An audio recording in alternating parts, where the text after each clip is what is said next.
बिस्मिल्लाहिर्रहमानिर्रहीम। अस्सलाम वालेकुम स्टूडेंट्स, कैसे हैं आप सब? ठीक है, उम्मीद करता हूँ ठीक होंगे। तो आज की इस लेक्चर में हमने चैप्टर नंबर 2 को स्टार्ट करना है, 9th क्लास। प्रीवियसली हमने चैप्टर नंबर 1 को कंप्लीट किया।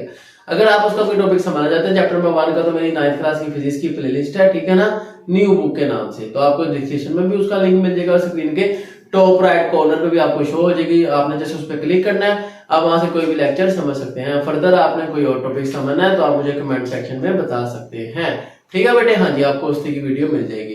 तो बेटे तो वीडियो को स्टार्ट करते हैं। उससे पहले आपको बता दूं, अगर अभी तक आपने चैनल को सब्सक्राइब नहीं किया तो जल्दी से सब्सक्राइब कर दें और बेल आइकन को प्रेस कर दें, ठीक है बेटे। हाँ जी, ताकि आने वाले लेटेस्ट लेक्चर आपका टाइमली पहुंच सके।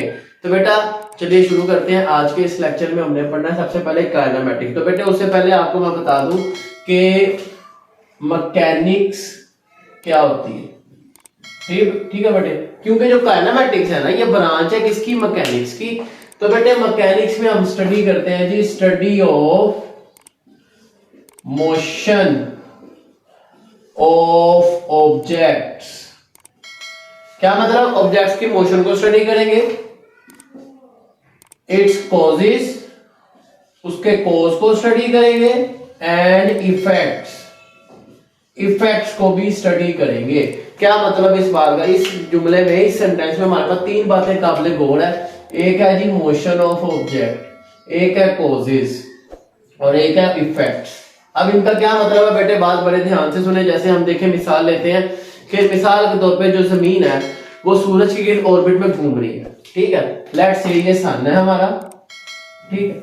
हाँ, अब इसके इर्द गिर्द ऑर्बिट में हमारे पास जमीन है, अर्थ, ये क्या कर रही है? रिवॉल्व कर रही है, ओके। हाँ, अब ये मोशन इसकी किस पाथ में है? सर्कुलर पाथ में है। तो ये इसकी मोशन क्या कहलाई? Circular motion. तो ये जो पहला जुमला मैंने हाईलाइट किया, मोशन ऑफ ऑब्जेक्ट, के मोशन को स्टडी करना, ऑब्जेक्ट की मोशन किस तरह की है, ठीक है। जैसे इधर हमारे पास जमीन की मोशन है सर्कुलर, ठीक है बेटे। हाँ, तो ये हमने पहले देखना ऑब्जेक्ट की मोशन क्या, स्ट्रेट लाइन है, रैंडम है, कि किस तरह की है। तो ये सर्कुलर मोशन होगी, ये तो बात पता चलेगी। दूसरा नाम आता है कॉजेस। अब इसका कॉज क्या है? जमीन क्यों घूम रही है? ड्यू टू सन ग्रेविटी, ये उसका क्या है? कॉज, ठीक है। अगर सन की ग्रेविटी ना होती तो जमीन सूरज के गिर्द ना घूमे। इसी तरह चांद जमीन के गिर्द घूमता है, वो भी अर्थ की ग्रेविटी की वजह से, ठीक है बेटे। हाँ, इसी तरह आगे इफेक्ट। अब इफेक्ट क्या होता है? जब जमीन सूरज के गिर्द घूम रही है, ठीक है। हाँ, तो देखें 1 साल लगता है इसको ये पूरा चक्कर मुकम्मल करने में, 365 डेज अर्थ को लगते हैं चक्कर मुकम्मल, और जमीन चक्कर मुकम्मल करती है और खुशी अर्थ वाले मनाते हैं, नया साल आ जाता है, ठीक है। हाँ, तो बेटे अब ये जो 1 साल मुकम्मल कर रही है, अब इसमें क्या होता है? कुछ ऐसा रास्ता होता है, जमीन सूरज के करीब हो जाती है तो गर्मी आ जाती है, दूर जाती है तो इसी पाथ में तो सर्दियां आ जाती हैं, और अगर इन बिटवीन होती है तो ऑटम और स्प्रिंग आ जाते हैं, ठीक है बेटे। हाँ, तो इस तरह हमें 4 मौसम मिलते हैं साल में, जो इसका क्या है? इफेक्ट है, ठीक है बेटे। उम्मीद है आपको ये पूरे सेंटेंस का समझ आ गई होगी। तो बेटे आगे बात करते हैं। मैकेनिक्स की है बेटे 2 टाइप्स, ठीक है। There are 2 types of mechanics. एक है जी काइनेमेटिक्स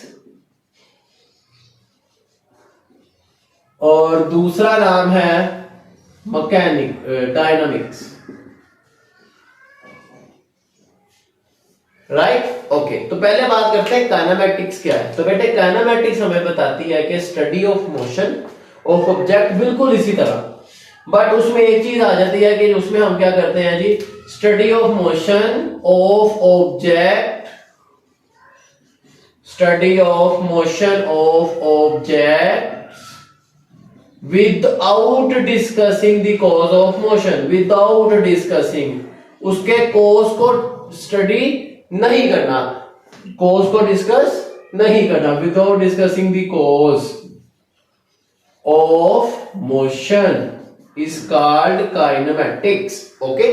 इसी तरह बात करते हैं डायनामिक्स की, जिसमें हम कहते हैं कि study of motion of objects, study of motion of objects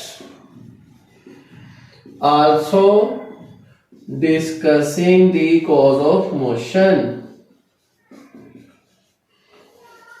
cause of motion.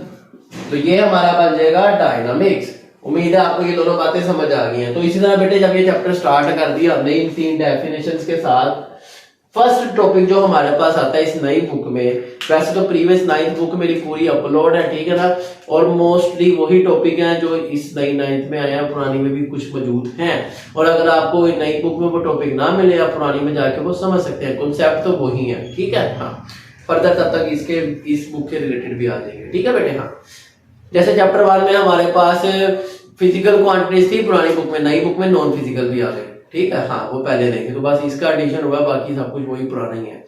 इसी तरह बेटे आगे बात करते हैं डायनामिक्स के बाद पहला टॉपिक आता है हमारे पास स्केलर और वेक्टर। अब स्केलर क्या है और वेक्टर क्या है, ये भी बहुत इंपॉर्टेंट शॉर्ट क्वेश्चन है, ये हर साल पेपर में सवाल आता है। Define scalar and vector quantities. तो बेटे हम इसको बताते हैं कि दी क्वांटिटीज, वो quantities that can be described, जिनको हम डिस्क्राइब कर सकते हैं, बयान कर सकते हैं, by their magnitude only, सिर्फ उनके मैग्नीट्यूड की मदद से, बस वो क्या कहलाएंगी स्केलर, ठीक हो गया। फॉर एग्जाम्पल हमने अभी टाइम बताते हैं किसी को, हम कहते हैं क्या टाइम हो रहा है, हम कहते हैं लो जी 4 बज गए, टाइम क्लियरली डिफाइन हो गया मैग्नीट्यूड से, स्केलर क्वांटिटी है जी। लेट्स से हम अपनी हाइट मेजर करते हैं, लेट्स से 6 फीट हाइट है, ठीक है, ये मैग्नीट्यूड कंप्लीटली डिस्क्राइब हो गया। हम मैस मेजर करते हैं, लो जी 70 kg मैस है इस पर्सन का, ठीक है, कंप्लीटली डिस्क्राइब हो गया। तो ये तमाम क्या है, लेंथ मैस टाइम, इसकी एग्जांपल्स हैं। तो आप एग्जांपल्स भी बता सकते हैं जी, लेंथ, मैस और टाइम एटसेट्रा। इसी तरह नेक्स्ट बात करते हैं स्केलर। स्केलर के बाद आती है वेक्टर क्वांटिटीज, जिसके बारे में बताया जाता है द क्वांटिटीज, वो quantities that can be completely described by their magnitude and direction. Magnitude के साथ डायरेक्शन की भी जरूरत होती है, वो क्वांटिटीज क्या कहलाएंगी, वेक्टर क्वांटिटी। इसकी एग्जांपल आप ले सकते हैं बेटे, ये हमारी वेक्टर की एग्जांपल हम दे सकते हैं जी। अब देखें, हम स्पोर्ट्स देखते हैं, क्रिकेट मैच हो गया, ठीक है ना, फुटबॉल हो गया, ठीक है, इसी तरह बास्केटबॉल हो गया, इसी तरह और बहुत सारे स्पोर्ट्स हैं। इनमें हम क्या करते हैं, फोर्स अप्लाई करते हैं। जैसे क्रिकेट में बॉलर ने बॉल पे फोर्स लगाई, उसने उसको थ्रो किया, ठीक है, बैट्समैन ने उसको फोर्स लगा के बैट से उसको किसी और डायरेक्शन में थ्रो कर दिया। तो अब वो जो फोर्स लगाई है, उसने हिट किया बॉल को, किसी डायरेक्शन में किया ना, स्टेज की तरफ, लेग या ऑफ की तरफ, ठीक है। तो ये हम क्या बताते हैं, उसको डायरेक्शन भी साथ बताते हैं। इतने न्यूटन की फोर्स लगी। इसी तरह हम 8 बॉल हो गया, ठीक है ना, उसमें हम क्या करते हैं, वाइड बॉल से उसको हिट करते हैं बाकी बॉल्स को, ठीक है। अब वो भी एक फोर्स होती है, कम फोर्स लगानी है या ज्यादा लगानी है, ठीक है ना, वगैरह वगैरह, किसी डायरेक्शन में लगानी होती है।